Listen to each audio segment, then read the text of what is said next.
ये देखो अभी हम लोग एक एक सम सॉल्व करेंगे। जो कंप्यूटेशन ऑफ टोटल इनकम के सम आएंगे वो कैसे आएगा, पहले हम लोग सैलरी का सॉल्व करेंगे, फिर हाउस प्रॉपर्टी, फिर हम लोग अदर चैप्टर्स का करेंगे।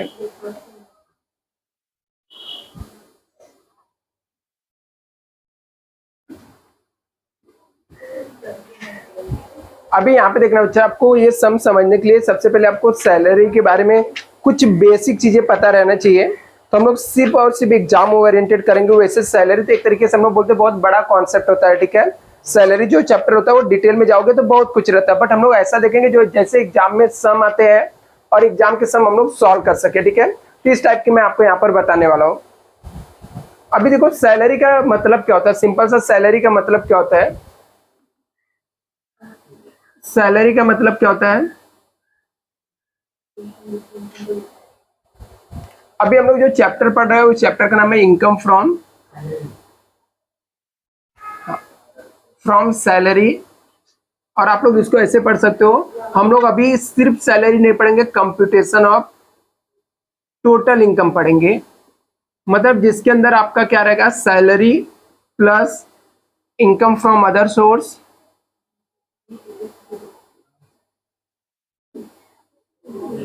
और इसमें से less deduction under chapter 6A।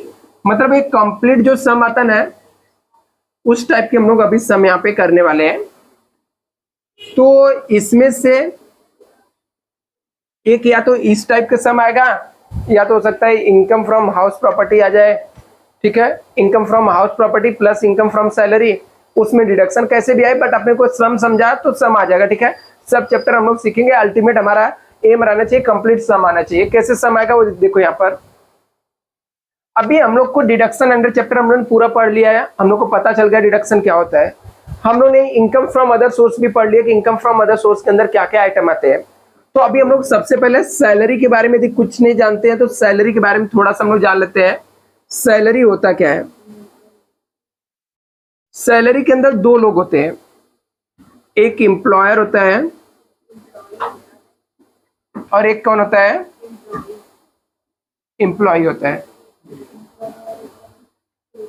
आप लोग ऐसे समझ सकते हो, एम्प्लॉय को आप लोग बॉस बोल सकते हो, एम्प्लॉय को आप लोग क्या बोल सकते हो, वर्कर, ठीक है, वर्कर लेबर। अब ये जो बॉस होता है ना, ये बॉस ए पर्सन को जो कुछ भी पे करेगा, चाहे वो कैश में रहे चाहे काइंड में रहे, मतलब वो चाहे पैसा दे कैश दे, चाहे कैश के बदले में उसको कोई सर्विस दे दे, जिसे हम लोग प्रिक्विजिट बोलते हैं, ठीक है, प्रिक्विजिट, ठीक है, मतलब पैसे के बदले में, हाँ उसका मतलब क्या था, पैसे के, हाँ पैसे के अलावा दूसरा आइटम देना, ठीक है, मतलब पैसे ना देके उसको सर्विस दे देना, उसको कुछ एक्स्ट्रा बेनिफिट दे देना, ऐसा कुछ भी पेमेंट किया सबको यहाँ पर हम लोग सैलरी कंसीडर क्या करते हैं, सैलरी होता है, ठीक है। उसको क्या बोलते हैं, सैलरी। सैलरी का सिंपल से मतलब होता है बॉस के पास से जो कुछ भी रिसीव हुआ उसको क्या मानने का, सैलरी मानने का, याद रहेगा आपको। तो बॉस के पास से जो कुछ भी मिला सबको हम लोग क्या कंसीडर करेंगे, सैलरी कंसीडर करेंगे। ये देखो यहाँ पे बच्चा, तो बॉस के पास से जो कुछ भी मिलता है उसको हम लोग क्या बोलते हैं, सैलरी बोलते हैं, ठीक है। तभी कोई पर्सन सैलरी से कुछ कमा रहा है तो बोलता कि गवर्नमेंट को बोलता है, गवर्नमेंट हम लोग के लिए कुछ तो छूट है नहीं, ठीक है, जितना भी सैलरी मिलता है पूरे के ऊपर हम लोग टैक्स देते हैं। तो गवर्नमेंट बोली ठीक है चलेगा, सब पे टैक्स तो लगता है ना, तो चलो ठीक है मैं आपको सैलरी में कुछ अमाउंट के ऊपर छूट दे देता हूँ। क्या देता हूँ, छूट, मतलब एग्जेम्प्ट कर देता हूँ, ये अमाउंट पे, पर्टिकुलर अमाउंट पे आप टैक्स मत भरना, ठीक है। तो उसको वो जो डिडक्शन मिलता है ना, वो डिडक्शन का जो सेक्शन है वो अंडर सेक्शन 16 है। अंडर सेक्शन 16 के अंदर दो चीज के ऊपर डिडक्शन मिलता है, एक हमारा आता है इंटरटेनमेंट अलावेंस और एक होता है स्टैंडर्ड डिडक्शन रुपीस। अभी यहाँ पे देखो, अभी ये जो एम्प्लॉय की बात कर रहा था ना मैं, यहाँ पर एम्प्लॉय ने दो तरीके के होते हैं। एक होता है गवर्नमेंट एम्प्लॉय, कौन सा होता है, गवर्नमेंट एम्प्लॉय। एक होता है प्राइवेट एम्प्लॉय। अभी बहुत सारी चीजें ना गवर्नमेंट एम्प्लॉय को एक्स्ट्रा बेनिफिट मिलता है, बहुत सारी चीजों में गवर्नमेंट एम्प्लॉय को बहुत ज्यादा छूट रहता है, ठीक है, और बहुत सारी चीजें नहीं भी छूट रहती है, ठीक है, कॉमन रहती है। तो बट हमारे सिलेबस में एकदम सिंपल सिंपल सा सम आता है, ठीक है, जिसके अंदर आपको सिर्फ पता रहना चाहिए बॉस के पास से क्या क्या मिला, और जो भी अलावेंसेस मिलते हैं उसमें जितना, जैसे मान लो मुझे ट्रेवलिंग अलावेंसेस मिला, मुझे 10,000 रुपये अलावेंसेस मिला, ठीक है, और उस 10,000 में से मैंने 8,000 रुपये खर्चे कर दिए, तो गवर्नमेंट बोलती है 10,000 आपको मिला ना है, तो 10,000 रुपये टैक्स नहीं देना है, उसमें 60,000 आपने खर्चा कर दिया ना, तो बचा कितना है 2,000, तो टैक्स कितने पे देना है 2,000 पे देना, ठीक है। जो ट्रेवलिंग अलावेंसेस रहता है वो किसके ऊपर किसके ऊपर टैक्सेबल रहता है, जितना हम लोग पे करते हैं, ठीक है, मतलब जितना बचा हुआ अमाउंट रहता है। जैसे ऐसे बहुत सारे अलावेंसेस है, यदि आपको मिला, ठीक है, वो मिला और आपने उतना खर्चा कर दिया तो उसके ऊपर टैक्स नहीं देना रहता है। और कुछ ही स्पेसिफिक अलावेंसेस भी होते हैं। तभी आप लोग इसमें बस इतना समझो कि जो वर्कर होता है दो तरीके का होता है, गवर्नमेंट होता है और कौन सा होता है, प्राइवेट होता है। जो बॉस होता है, बॉस ने एम्प्लॉय को जो कुछ भी दिया उसको हम लोग क्या मानते हैं, सैलरी, उसको क्या मानते हैं हम लोग, सैलरी, जो भी कुछ पे किया, ठीक है, चाहे वो कैश में रहे या काइंड में, मतलब सामान देगा या कैश देगा, सबको हम लोग क्या कंसीडर करते हैं, सैलरी। अभी देखो यहाँ पर, अभी ये सैलरी वाले चैप्टर के अंदर हम लोग को दो चीज का डिडक्शन मिलता है, मतलब जो सैलरी से इनकम आपका आया रहेगा वो इनकम के अंदर कुछ अमाउंट पे गवर्नमेंट आपको छूट देती है। एक है स्टैंडर्ड डिडक्शन, मतलब आपको 50,000 रुपए का छूट मिलेगा। कितने का छूट मिलेगा आपको, डिडक्शन मिलेगा 50। ये देखो यहाँ पे जो डिडक्शन मिलता है ना, एक अंडर सेक्शन 16 के अंदर मिलता है, क्या बोलता है, स्टैंडर्ड डिडक्शन। 50,000 रुपए के ऊपर आप लोग टैक्स मत देना, ठीक है। एक किसके लिए रहता है, चाहे गवर्नमेंट एम्प्लॉय हो या फिर प्राइवेट कंपनी के एम्प्लॉय हो, ठीक है, दोनों एम्प्लॉय के लिए 50,000 रुपए का छूट मिलता है, ठीक है। लेकिन इंटरटेनमेंट अलाउंस जो रहता है सिर्फ और सिर्फ ओनली गवर्नमेंट एम्प्लॉय, ठीक है, सिर्फ गवर्नमेंट एम्प्लॉय के ऊपर मिलता है। और उसमें भी एक कंडीशन है, ठीक है। इंटरटेनमेंट मतलब यहाँ पर क्या होता है, कभी कभी जो बॉस रहता है ना अपने एम्प्लॉय को, ठीक है, कहीं से, मतलब इंटरटेनमेंट का यहाँ पर अलग अलग भी मतलब होता है, ठीक है। जैसे मान लो कहीं घूमने चला गए, एक हो गया इंटरटेनमेंट। दूसरा, यदि इंटरटेनमेंट का मतलब होता है कि आप किसी क्लाइंट से मिलने गए, उससे जाके डिस्कस कर रहे हो ना, उसमें कुछ खर्चे हो गए तो उसको भी इंटरटेनमेंट बोलते हैं, ठीक है। और वो सबके लिए कंपनी क्या करती है, पे करती है। यदि गवर्नमेंट एम्प्लॉय है, गवर्नमेंट एम्प्लॉय ने खर्चा किया, यदि प्राइवेट एम्प्लॉय ने किया तो कोई भी छूट नहीं है, ठीक है, वो पूरा टैक्सेबल रहता है। सिर्फ गवर्नमेंट एम्प्लॉय के लिए ये दोनों डिडक्शन मिलता है, ठीक है। गवर्नमेंट एम्प्लॉय के लिए दोनों मिलता है, प्राइवेट एम्प्लॉय के लिए सिर्फ स्टैंडर्ड डिडक्शन कितना मिलता है, 50,000 मिलता है। तो अभी यहां पर इंटरटेनमेंट अलाउंस कैसे रहता है, लिस्ट ऑफ, मतलब ये जो नीचे दिया हुआ ना, तीनों में से जो कम अमाउंट रहेगा ना वही छूट मिलता है। तीनों में से कम कौन सा हो सकता है, पहला 1/5 बेसिक सैलरी, जितना उसका बेसिक सैलरी रहेगा उसका 1/5 निकालने का, और मैक्सिमम 5,000 और एक्चुअल रिसीव। ये तीनों में से ना जो लिस्ट रहेगा, लिस्ट मतलब तीनों में से जो कम रहेगा ना, सिर्फ वही मैक्सिमम, ज्यादा से ज्यादा अमाउंट आपको क्या मिल जाएगा, छूट मिल जाएगा यहाँ पर। तो जल्दी से इसे नोट डाउन करो, फिर मैं सैलरी का फॉर्मेट देता हूँ, फिर फाइनल सम हम लोग सॉल्व करते हैं। अभी देखो यहाँ पर सैलरी की उच्च, यहाँ पर ये डिडक्शन आपको स्पेशली पता चल गया। अभी एक फॉर्मेट आपको इसका बता देता हूँ, इसके बाद प्रैक्टिकल सम सॉल्व करते हैं हम लोग लेके।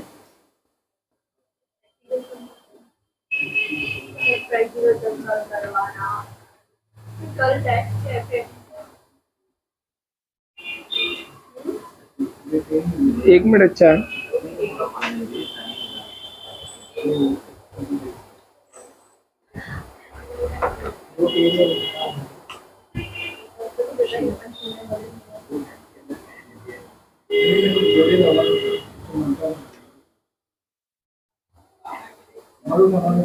ये यहाँ पे देखना बच्चा,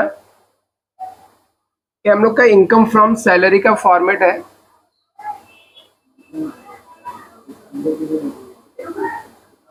ऊपर previous year, assessment year, assessee का नाम, ये सब लिखना होता है, ठीक है। तो जब सम रहेगा तो उसके बेस पे कैसे लिखना है वो मैं आपको सिखा दूंगा, वो आपको लिख लेना, ठीक है। वो सम में दिया रहेगा कि किसका हम लोग इनकम को असेस कर रहे हैं, किसकी सैलरी हम लोग कैलकुलेट कर रहे हैं, कौन सी ईयर का कैलकुलेट कर रहे हैं, तो वो सब आपको लिखना रहता है। तो सबसे पहले यहाँ पर जो सैलरी मिलता रहता है पर्सन का, वो सैलरी ले लेने का, ठीक है। बेसिक सैलरी हो गया, डीए हो गया, डीएनएस अलाउंस, ये सब अमाउंट इसके अंदर लिख देने का। इसके अंदर नहीं लिखने का तो यहाँ पर लिख देने का, ठीक है। यदि इसके अलावा उसको कुछ और भी वॉलेंट्री पेमेंट हुआ, ठीक है, उसको उसके बॉस ने ऐसे कुछ दे दिया, ठीक है। मान लो उसके बॉस ने बोला ए ले 2000 रुपये लेके जा, चले जा घर पे, ठीक है, खा पी लेना, ठीक है, या 1000 रुपये लेके जा, तू कुछ यूज कर लेना, या कुछ वॉलेंट्री कुछ भी उसको मिल गया, ठीक है। या उसको उसके बॉस ने कोई एक टीवी उठा के दे दिया, ठीक है, या फैन एक दे दिया उसके बॉस ने, ठीक है, एम्प्लॉय के, तो वो सब क्या होता है, सैलरी होता है, ठीक है। सबको सैलरी के अंदर हम लोग कंसीडर करते हैं, ठीक है। तो यहाँ पर जो कुछ भी मिला सबको यहाँ पर लिख लेने का। अभी आपको चेत में लिख देता हूँ, यहाँ पे कुछ बोनस मिला ना है, उसको भी सैलरी ही मानते हैं, ठीक है। और इसके अलावा यदि कुछ है, अभी ये तो सैलरी की बात हो गई, इसमें ही ऐड होता है अलाउंसेस, ठीक है। जो भी अलाउंसेस मिलेगा वो इसके अंदर ऐड हो जाएगा। जैसे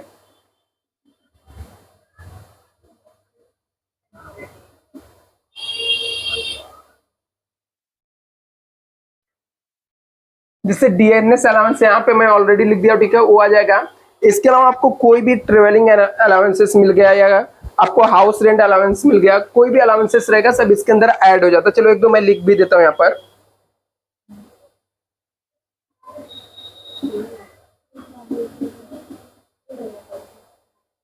इसको सिटी के वाइज अलग अलग डिडक्शन भी मिलता है, ठीक है। आप कौन से सिटी में रहते हो ना, उसके हिसाब से कुछ अमाउंट पे छूट है, ठीक है। तो हम लोग जब उसके सेक्शन 10 सब सेक्शन 10 पढ़ेंगे तो देखेंगे उसके अंदर, सॉरी सब सेक्शन 13 इसके है।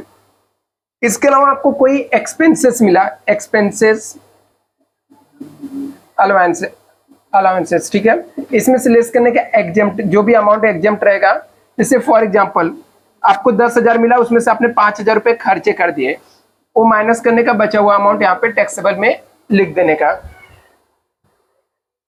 इसके अलावा आपको यदि पेंशन मिल रहा है तो पेंशन भी टैक्सेबल होता है यहाँ पर। इसमें कुछ अलग अलग छूट रहते, डिडक्शन रहते, जब हम लोग डिटेल में पेंशन के बारे में पढ़ेंगे तो हम लोग देख लेंगे, ठीक है। बट आपके एग्जाम में लिख के, ऐसे आप लोग के एग्जाम में बेसिकली बहुत ही सिंपल सम आते हैं कि आपको 50,000 पेंशन मिला, उसमें से 30,000 रुपए एग्जाम्प्ट था, तो 50,000 में से 30,000 माइनस कर देने का, 20,000 क्या कर देने का, लिख देने का डायरेक्टली जब दे दिया रहेगा, ठीक है। आपको हाँ बोला रहता है, मोस्टली क्या होता है सब लोग लिख के देते हैं, ठीक है। नहीं लिख के देंगे तो कैलकुलेट करना रहेगा, वो भी हम लोग देखेंगे कैसे कैलकुलेशन करना रहता है। तो इसमें सबके पेंशन में अलग अलग रहता है, कमिटेड अनकमिटेड पेंशन होता है, बट उतना आप जाओगे तो अभी कंफ्यूज हो जाओगे, ठीक है। अभी हम लोग को देखना है सम कैसे सॉल्व करना है, बेसिकली क्या आता है, ठीक है, उसके बाद हम लोग देखेंगे। ऐसे ही ग्रेचुटी यदि मिला, हाँ इसमें चाहिए तो मैं लिख देता हूँ, आप लोग को याद रहे कि कोई अमाउंट यदि एग्जम्प्ट रहेगा ना इसमें तो माइनस कर देने का, एग्जम्प्ट अमाउंट को हम लोग क्या कर देंगे यहाँ पर माइनस कर देते हैं। ऐसे ही यदि ग्रेचुटी कुछ मिला,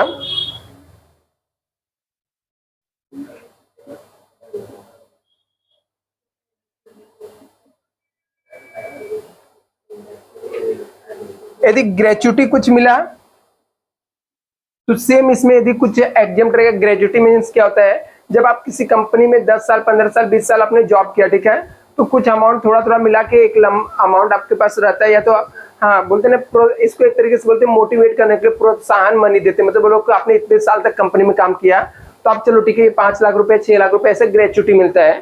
तो उसमें भी कुछ एग्जम्प्ट होने के रूल रहते हैं, ठीक है। यदि आपको सब में डायरेक्टली एग्जम्प्टेड अमाउंट लिख के दिया रहेगा तो डायरेक्टली माइनस कर देने का।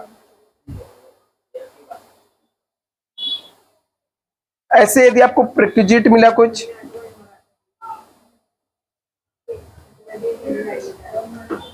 वो भी यहाँ पे लिख देने का। अभी ये सब का टोटल जो अमाउंट रहेगा यहाँ पे लिखने का, टोटल ग्रॉस सैलरी आ जाएगा, टोटल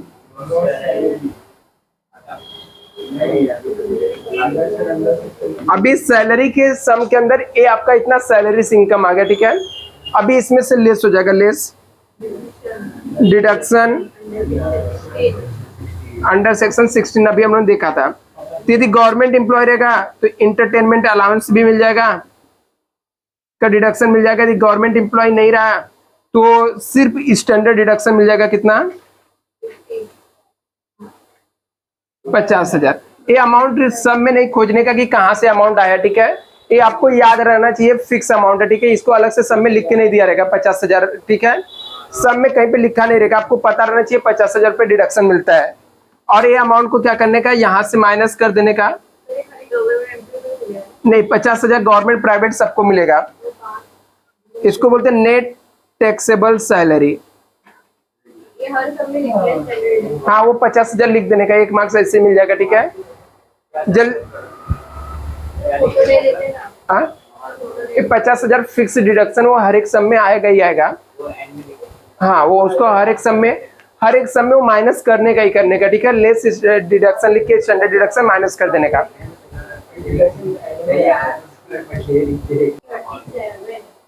आप लोग नोट्स में कंप्यूटेशन ऑफ टोटल इनकम के अंदर जाओ, क्वेश्चन नंबर 1 देखो, ठीक है, मिला क्या आपको? हाँ मिस्टर राहुल दिया हुआ है, ठीक है।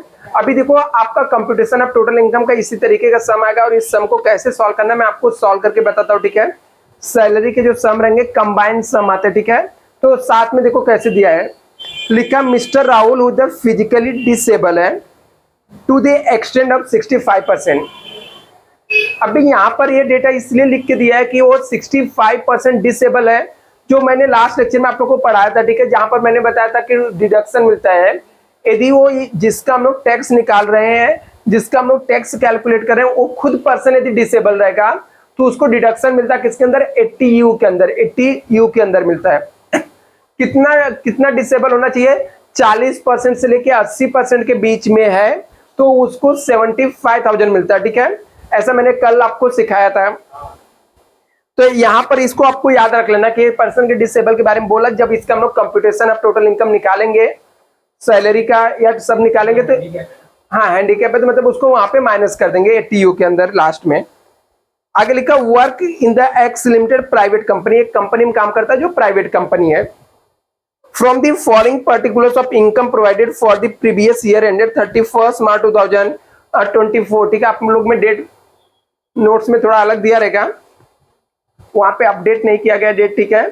तो यहाँ पर अभी जैसे अभी हम लोग करंट ईयर में कर रहे थे, इसका डेट क्या हो जाएगा, 2024 हो जाएगा, ठीक है। तो मतलब उसका जो असेसमेंट ईयर है 2024 है। You are required to compute the net taxable income previous year 2024 हो जाएगा और टैक्स कैलकुलेट करना आपको असेसमेंट ईयर 2024 और 25, मतलब 2024-25 का हम लोग को टैक्स उसका कैलकुलेट करना है। अभी यहाँ पर इसका बेसिक सैलरी दिया तो टैक्सेबल है, मैंने क्या बताया, जो कुछ भी बॉस से मिला सबको इस फॉर्मेट के अंदर, सैलरी के फॉर्मेट के अंदर लिख देने का, ठीक है। तो बेसिक सैलरी टैक्सेबल है, डीएनएस अलाउंस क्या हो जाएगा, टैक्सेबल है। हाउस रेंट अलाउंस आपको दिया है देखो 90,000, लेकिन ब्रैकेट में ऐसा लिख के दिया है कि एग्जेम्प्ट अप टू ₹29,000, नहीं दिया उसमें, तो ठीक है वहां पे, अच्छा ठीक है, पेंसिल से आप लोग लिख लो, अच्छा मोबाइल है, ठीक है। वहां पे देखो एक्चुअली में क्या है, हाउस रेंट अलाउंस दिया है और ब्रैकेट में लिखा कि एग्जाम्प्ट है 29,000, कितना एग्जाम्प्ट है 29,000, अभी के लिए आप लोग याद रखो, ठीक है, ऐसा सब में दिया हुआ ऑलरेडी। तो 90,000 मिला तो उसमें से 29,000 हम लोग माइनस कर देंगे, बाकी अमाउंट क्या हो जाएगा, टैक्सेबल हो जाएगा। ऐसे लिखा है रिएम्बर्समेंट ऑफ मेडिकल एक्सपेंसेस, ठीक है, मेडिकल के खर्चे उसको 22,000 रुपये मिले हैं, मतलब मेडिकल उसने जाके कहीं ट्रीटमेंट कराया है, उसको वहां से रिएम्बर्समेंट हो गया, मतलब वो पैसा उसके बॉस ने दे दिया है, तो बॉस ने दिया तो क्या हो जाएगा, टैक्सेबल हो जाता है, बॉस ने दिया तो क्या हो जाएगा, टैक्सेबल। वही जाके गवर्नमेंट हॉस्पिटल में जाके ट्रीटमेंट कराएगा ना तो टैक्स नहीं लगता, फिर माफ हो जाएगा, ठीक है। आगे यहाँ पर perquisite value of motor car provided by employee for the office as well as the personal use, उसको ऑफिस आने जाने के लिए और पर्सनल यूज के लिए ना उसके बॉस ने उसको कार दिया तो टैक्सेबल है कि नहीं है ना, बॉस ने कुछ भी दिया तो सब सैलरी में क्या कर देने का, ऐड कर देने का। दूसरा यहाँ पे लिखा है इंटरटेनमेंट अलाउंस रिसीव कितना, 60,000। अभी इंटरटेनमेंट मैंने यहाँ पर सॉरी आप लोग को एक चीज लिखना भूल गया, ठीक है, प्रोफेशनल टैक्स, ठीक है, वो जो अभी मैंने अभी बता रहा था ना डिडक्शन अंडर सेक्शन वाला, उसके अंदर एक प्रोफेशनल टैक्स का भी डिडक्शन मिलता है, ठीक है। प्रोफेशनल टैक्स भी अंडर सेक्शन 16 के अंदर आता है, सबके लिए गवर्नमेंट और प्राइवेट दोनों को डिडक्शन मिलता है। तो याद रखना प्रोफेशनल टैक्स भी अंडर सेक्शन 16 के अंदर आता है, ठीक है, वो याद रखना आप लोग। तो यहाँ पर इसको देखो क्या लिखा है, इंटरटेनमेंट अलाउंस मिला 60,000। अभी ये गवर्नमेंट इंप्लॉय है क्या? नहीं, ये प्राइवेट कंपनी के एम्प्लॉय लेते, इसके लिए क्या हो जाएगा टैक्सेबल, इसके लिए क्या हो जाएगा टैक्सेबल हो जाएगा, और इसको अंडर सेक्शन 16 के अंदर इसको डिडक्शन नहीं मिलेगा। आगे प्रोफेशनल टैक्स पेड किया 2500, तो लेस हो जाएगा अंडर सेक्शन 16 के अंदर इसका 2500 का डिडक्शन मिल जाएगा आपको। आगे यहाँ पर नीचे लिखा अदर इंफॉर्मेशन, ये जो अदर इंफॉर्मेशन दिया ना, ये आपका जैसे यहाँ पे लिखा डायरेक्टर सीटिंग फीस रिसीव किया, तो इनकम फ्रॉम अदर सोर्स का पार्ट से किसका है, इनकम फ्रॉम अदर सोर्स। कहीं किसी कंपनी में डायरेक्टर था, वहां पे जाके मीटिंग लिया और उसके बदले में फीस मिला, तो ये किसके अंदर आ जाएगा, इनकम फ्रॉम अदर सोर्स के अंदर आ जाएगा। डिविडेंड फ्रॉम फॉरेन कंपनी किसके अंदर आ जाएगा, इनकम फ्रॉम अदर सोर्स के अंदर टैक्सेबल हो जाएगा। डिविडेंड फ्रॉम म्यूचुअल फंड, ये भी किसके अंदर आ जाएगा, इनकम फ्रॉम, हाँ इनकम फ्रॉम अदर सोर्स के अंदर आ जाएगा। हाँ आगे देखो यहाँ पे क्या लिखा है, best citizen award receive from the government. याद रखना आपको कोई अवार्ड मिल रहा है यदि वो गवर्नमेंट से मिल रहा है, किससे मिल रहा है, गवर्नमेंट से। कौन सी government, central government, state government, ठीक है, या कोई गवर्नमेंट से आपको कोई अवार्ड मिलेगा ना, वो पूरी तरीके से एग्जाम्प्ट होता है, ठीक है। आपको मान लो आप कहीं पे काम कर रहे हो या कुछ ऐसा अच्छा काम किया, जैसे जो हमारे मिलिट्री वाले रहते हैं उनको ना शौर्य चक्र मिलता है, ठीक है, परमवीर चक्र मिलता है, ऐसे अवार्ड मिलता है, ठीक है। तो ऐसे गवर्नमेंट के कोई भी अवार्ड मिलेंगे तो आपको फुल्ली एग्जाम्प्ट होते हैं, मतलब वो माफ होते हैं। लेकिन वही अवार्ड यदि आपको कोई प्राइवेट कंपनी देगा ना तो टैक्सेबल हो जाएगा, कोई प्राइवेट कंपनी देगा तो क्या हो जाएगा, टैक्सेबल हो जाएगा। नेक्स्ट यहाँ पर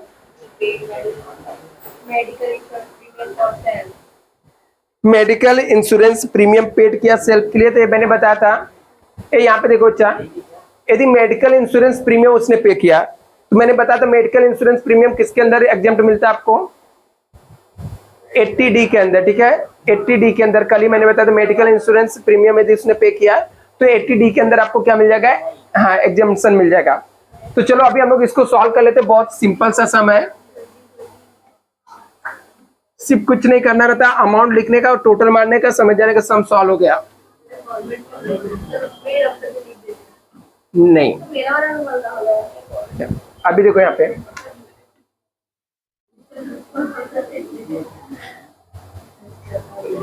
इस सब लोग यहाँ पे देखो अच्छा, अभी हम लोग यहाँ पर ना 3 कॉलम बना लेंगे, छोटे छोटे 2 रहेंगे और एक बड़ा, क्योंकि सैलरी का बहुत सारा आइटम दिया है तो यहाँ पे लिख देंगे इनकम फ्रॉम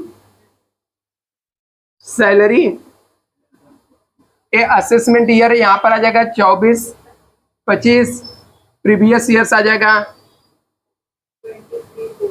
23-24, और यहाँ पर असेसी का जो नाम रहेगा ना वो लिख देने का राहुल, और इसका स्टेटस भी लिख देने का इंडिविजुअल, ठीक है, क्या लिखने का इंडिविजुअल।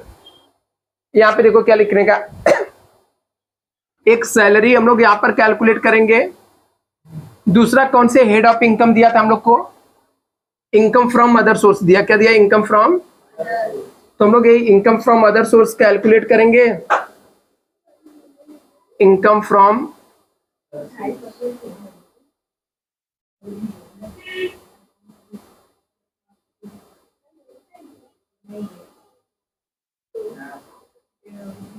इसके बाद हम लोग एक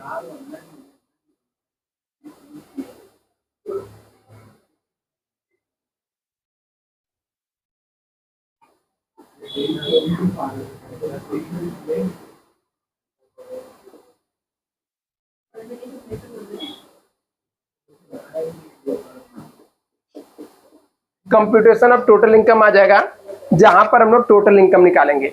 अभी देखो आपको क्या होता है ना, यहाँ पर इसके जिस फॉर्मेट में मैं बता रहा हूँ इस फॉर्मेट में भी सॉल्व कर सकते हो, और इसका एक दूसरा फॉर्मेट होता है कि मान लेने का 3 अलग अलग फॉर्मेट नहीं है, ठीक है। ये सैलरी है, इसके नीचे ही मान लेने का इनकम फ्रॉम अदर सोर्स जुड़ा हुआ, ठीक है। तो सैलरी का खर्चे, सैलरी का आइटम लिखने का, उसके नीचे इनकम फ्रॉम अदर सोर्स का लिखने का, और वो सबका टोटल मार के कंप्यूटेशन ऑफ टोटल इनकम बना देने का। मतलब आप ऐसे भी कर सकते हो या जैसे मैं करा रहा हूँ इस तरीके से भी कर सकते हो, और दोनों राइट होता, पूरी तरीके से राइट होता, कुछ भी रॉन्ग नहीं होता, ठीक है, फॉर्मेट में।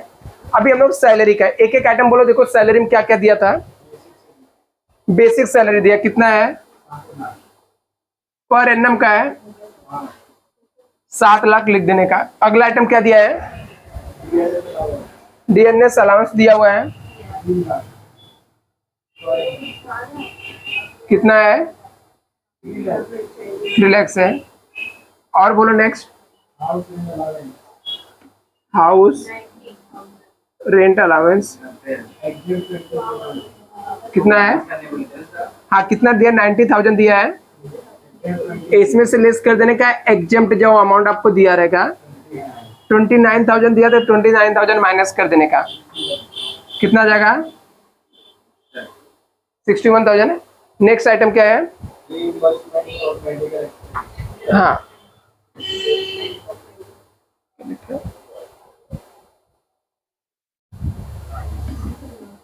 रियम्बर्समेंट मेडिकल एक्सपेंसेस कितना है,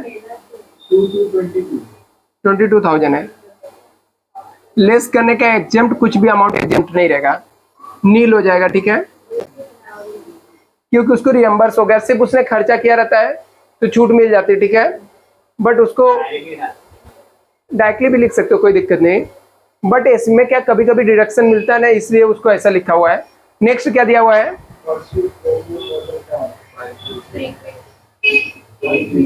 रिक्विजिट वैल्यू मोटर कार दिया हुआ है, कितना दिया है, 40,000 दिया हुआ है। और क्या दिया है, इंटरटेनमेंट कितना है,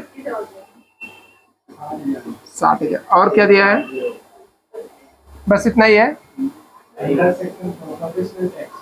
वो सब डिडक्शन में आएगा। और कुछ दिया क्या, टोटल मानने का, ग्रॉस नहीं, वो डिडक्शन सिर्फ गवर्नमेंट एम्प्लॉय को मिलता है, पहले वो टैक्सेबल होता है यहाँ पर। यदि एक गवर्नमेंट एम्प्लॉय रहेगा तो अंडर सेक्शन 16 के अंदर उसको माइनस कर देंगे, अदरवाइज हाँ इंटरटेनमेंट अलाउंस यहाँ पर हमेशा टैक्सेबल होता है, सिर्फ यदि गवर्नमेंट एम्प्लॉय रहेगा तो उसको बाद में लेस करने का, ठीक है, अंडर सेक्शन 16 के अंदर, हाँ 2 बार आता है, नहीं करने का। ग्रॉस सैलरी कितना आ जाएगा, टोटल मारो इसका, हाँ ग्रॉस सैलरी कितना बच्चा, 11 लाख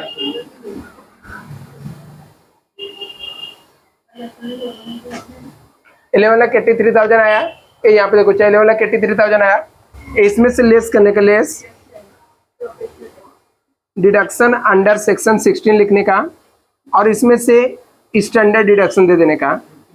स्टैंडर्ड डिडक्शन कितना अलाउड हम लोग को, 50,000 है। फिर इसके अंदर माइनस करने का प्रोफेशनल टैक्स, ये प्रोफेशनल टैक्स मैंने आपको पहले वहां पे बताया, जब डिडक्शन बता रहा था तो बताया नहीं था, भूल गया था, बट अभी याद रखना कि प्रोफेशनल टैक्स भी हमेशा माइनस होता है। टोटल हो जाएगा 52,500। अभी इसमें से माइनस कर दो,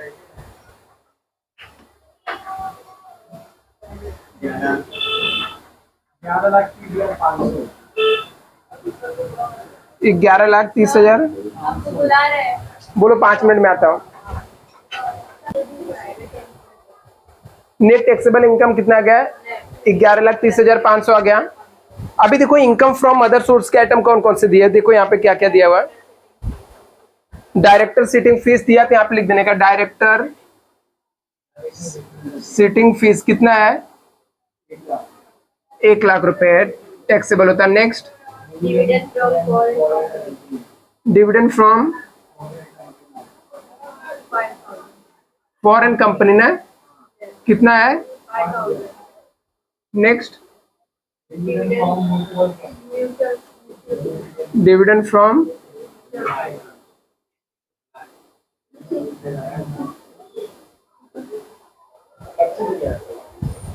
कितना दिया, 25,000 दिया है। नेक्स्ट, बेस्ट सिटीजन कितना है? अभी मैंने बोला गवर्नमेंट से कोई भी अवार्ड मिलेगा तो उसको लेस कर देने का। एग्जाम्प्ट होता है, एग्जाम्प्ट लिखने का, कितने का भी अवार्ड मिला पूरा का पूरा माफ होता है, नील आ जाएगा। बस और भी कुछ दिया, कितना ही है वो इसके इनकम, इनकम तो नो तो खर्चा हो गया ना, मेडिकल इंश्योरेंस पे किया तो प्रीमियम, इसके अंदर सिर्फ इनकम वाला पास होता है, ऐसा इनकम जो इनकम फ्रॉम अदर सोर्स के अंदर आते हैं। अभी हम लोग ने मेडिकल प्रीमियम पे करे तो पैसा कमा रहे क्या? नहीं, वो तो हम लोग पैसा दे रहे हैं ना। यदि हम लोग पैसा दे रहे हैं तो इसके अंदर नहीं आएगा, ठीक है। यदि हम लोग उससे कमाते तो इसके अंदर आ जाता है। यहाँ पे चमक आ रही है थोड़ा सा, ठीक है। अभी इसका क्या करने का, टोटल मारने का। Total income from other source कितना आ जाएगा? इनकम फ्रॉम अदर सोर्स कितना है? 1,30,000। अभी देखो कंप्यूटेशन ऑफ टोटल इनकम कैसे निकालने का, यहाँ पे लिखने का income from salary. Income from salary से कितना इनकम आया इसको? 11,30,500। इनकम फ्रॉम अदर सोर्स से कितना पैसा आया? ये वर्किंग नोट नंबर 1 है, ये इनकम फ्रॉम अदर सोर्स देखने का। इनकम फ्रॉम अदर सोर्स से कितना पैसा आया? 1,30,000। तो टोटल ग्रॉस टोटल इनकम कितना हो गया? टोटल ग्रॉस टोटल इनकम कितना? 12 लाख। अभी इसको समझने की कोशिश करो, अच्छा क्या है इसका मतलब है। जो राहुल था ना, वो क्या करता था, कहीं पे जॉब करता था, वो जॉब से एक साल में वो कितना पैसा कमाता था? 11,30,500 कमाता था। इसके अलावा उसके ना छोटे मोटे काम थे, जैसे इनकम फ्रॉम, उसने कहीं पे डायरेक्टर था किसी कंपनी में तो वहां पे चले जाता था तो उसको वहां से भी कुछ पैसे मिल जाते थे। और इसके अलावा वो क्या करता था, डिविडेंड मिला तो उसको फॉरेन कंपनी से इन्वेस्टमेंट करके रखा था। और उसको क्या मिला था, अच्छा सिटीजन होने की वजह से गवर्नमेंट से अवार्ड मिल गया तो उसको डिविडेंड फ्रॉम म्यूचुअल फंड में पैसा डाल के रखा था। तो दूसरा उसका जो सोर्स ऑफ इनकम था वो इनकम फ्रॉम अदर सोर्स था। तो उसके बाद 2 सोर्स ऑफ इनकम थे, तो हमने दोनों सोर्स ऑफ इनकम से पता चला कि 12,60,500 उसने कमाया। अभी वो इसके नॉर्मल केस में तो उसको 12,60,500 पे टैक्स देना पड़ता है, लेकिन फिर उसको उसके ऊपर टैक्स नहीं देना पड़ेगा। क्यों नहीं देना पड़ेगा? क्योंकि अभी ये टैक्स प्लानिंग करेगा, ठीक है। इसको कुछ छूट मिलेगा गवर्नमेंट की तरफ से, तो जो छूट मिलता है ना उसको हम बोलते हैं लेस करते हैं इसमें से, डिडक्शन अंडर चैप्टर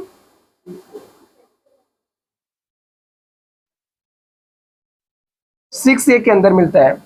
इसके अंदर पहले क्या है, एक फिजिकल हैंडीकैप है, तो फिर जब असेसी खुद फिजिकल हैंडीकैप रहता है तो उसको डिडक्शन जो मिलता है, उसको सेक्शन जो रहता है वो 80U रहता है। वो क्या रहता है? 80U रहता है। मैंने कल बताया था सेल्फ हैंडीकैप, ठीक है, डिसेबल है, ठीक है। तो डिसेबल यदि असेसी खुद है तो उसको यहाँ पे डिडक्शन मिल जाएगा 80U के अंदर डिसेबिलिटी का। हाँ, सेक्शन लिखना पड़ेगा, इसीलिए तो कल सेक्शन में याद करवा रहा था। 65% है, तो 65% है तो उसको मैक्सिमम कितना मिलेगा? हाँ, वो फिक्स अमाउंट, ठीक है, उसमें कम ज्यादा नहीं सोचने का। यदि वो 40% से लेके 80% के बीच में है तो 75,000 लिख देने का डिडक्शन, ठीक है। हाँ, यदि 80 के ऊपर जाएगा तो 1,25,000, ठीक है। अभी यहाँ पर दूसरा इसने और इस किसमें छूट ले सकता है, तो इसमें हम लोग ने पढ़ रहा था, देखा, हम लोग को पता चला किसने मेडिकल इंश्योरेंस भरा था, मेडिक्लेम लिया था, ठीक है। मेडिक्लेम लिया था ना, तो मेडिक्लेम भी इसके अंदर छूट मिल जाएगा। वो किसके अंदर आएगा? 80D के अंदर। मेडिक्लेम कितना भरा? 22,000। अब ये दोनों टोटल मारो,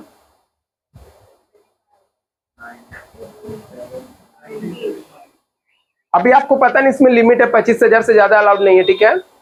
इसने 25,000 से कम पेड किया इसलिए हमने ले लिया। और दूसरा इसके अंदर कंडीशन रहता है, मेडिक्लेम आपको ना चेक से पेड करना पड़ता है या ऑनलाइन पे करो, आपको कैश अलाउड नहीं है। कैश में यदि आप मेडिक्लेम पे करोगे तो आपको उसका छूट अलाउड नहीं है। ये दोनों का टोटल कितना हो जाएगा? 97 कैसे आएगा? हाँ, 90। इसमें से इसको माइनस कर दो तो नेट टैक्सेबल इनकम आ जाएगा।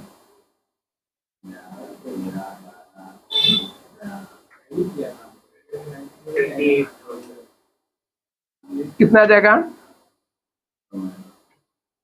11